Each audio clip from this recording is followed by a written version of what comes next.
Hello, my name is Chuck Gutenson. Welcome to the next installation on our conversation about the right church. What is it that we can really learn from the early church? Well, I think one of the things that we need to think about is how the early church modeled the allegiances that it had. Today, I think we get committed to a whole lot of things.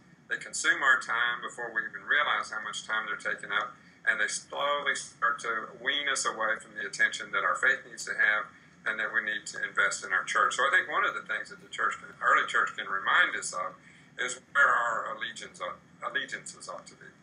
Second, I think they did a pretty good job of trying to model a different way of living in the world. In the earliest period, before the compromise or the Constantinian edict where Christianity was recognized as an official religion, we weren't seen very well by those around us.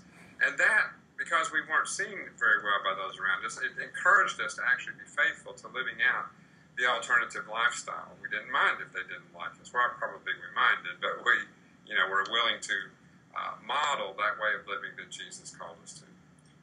We took discipleship much more importantly. One of the chapters I deal with the extent to which the early church really pushed people on issues of discipleship, even before they were officially received into the church.